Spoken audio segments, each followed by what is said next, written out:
কিন্তু এখনো আমার শরীরে প্রায় 500-র উপরে গুলি আছে।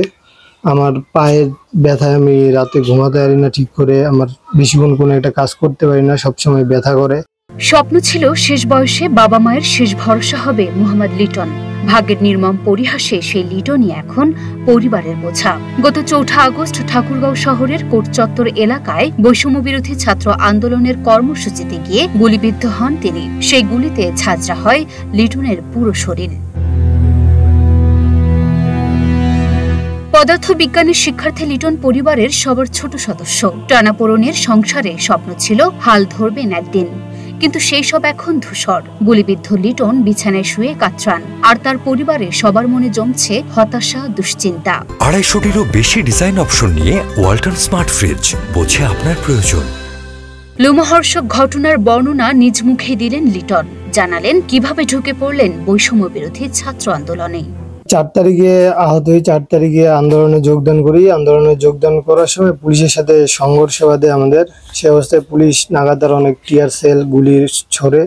তো আমি এক সময় কি করি, ওদের সাথে না পারে আমরা এলো এক সময় ভূমি অফিসের ভিতরে অবস্থান নিই।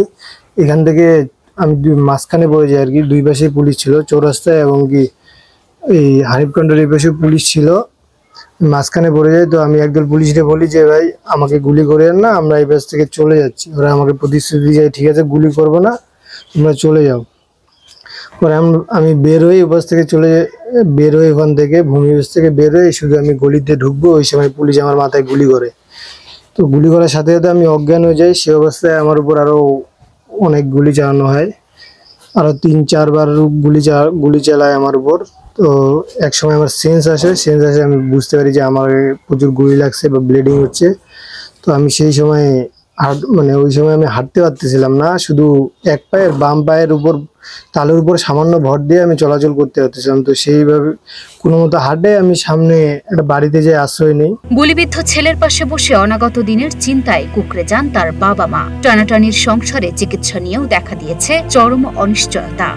আমার ছেলে লেখাপড়া করে, ওই যে আমি সুপারি কাটি করে, আর সুপারি কাটি আমার ছেলে আর আমি একসাথে থাকি, আমরা দুজনে খাই। আমি মানুষের সুপারি কাটি 10 টাকা কেজি, কাটে এনে লেখাপড়া শেখাই, ওই দিয়ে বাজার খরচ খাই। ওর বাপ বাজার খরচ দেয় না, আমরা নিজে নিজে করে খাই। আমি চাই যে বলে ছেলেটাকে আমি একটু বাইরে নিয়ে যাও, বাইরে নিয়ে গেলে ভালো চিকিৎসা পাবে। ঢাকা নিতে চাচ্ছে, এখন ঢাকায় হয় কি না হয়। আমি আরেক মিডিয়া আসছিল, ওদেরকে বললাম যে আমার ছেলেটাকে একটু বাইরের দেশে নিয়ে যাইতে বলেন। লিটনের শরীরে যে গুলিগুলো রয়েছে সেগুলো বের করার জন্য করতে হবে অস্ত্রোপচার, যে অস্ত্রোপচারটি বেশ ঝুঁকিপূর্ণ বললেন চিকিৎসক। দেখলাম যে আমরা ওর যে এক্সরে করেছে সেখানে দেখলাম যে অনেক পিলেট, মানে বুলেটের যে অংশগুলো থাকে, ছড়কা বুলেট যে অংশগুলো থাকে এরকম আছে, প্রায় 500-600 মতো আছে বিশ্বের বিভিন্ন জায়গায়। আমাদের এখানে আসলে এতগুলো বুলেট বের করার যে সিস্টেম বা এগুলো আমাদের এখানে সম্ভব না।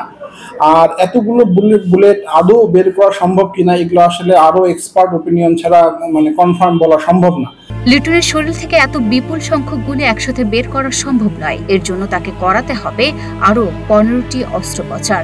শরীর থেকে যে বুলেটগুলো এগুলো বের করলে তার জীবনের জন্য ক্ষতি হতে পারে, এই আশঙ্কায় আসলে বুলেটগুলো আমাদের সদর হসপিটালেও বের করতে পারিনি, এবং আমি যতদূর জানি সিএমএইচও আসলে এইগুলো বের করা সম্ভব হয়নি। তার চিকিৎসার বিষয়ে পরবর্তী সময়ে ব্যবস্থা নেবেন এ ধরনের আশ্বাসও দিয়েছেন। আমি ব্যক্তিগতভাবেও তার সঙ্গে কথা বলেছি, তার পরিবারের সঙ্গে তার সঙ্গে আমরা থাকতে চাই। লুনা আফরোজ নিপা, ঢাকা পোস্ট।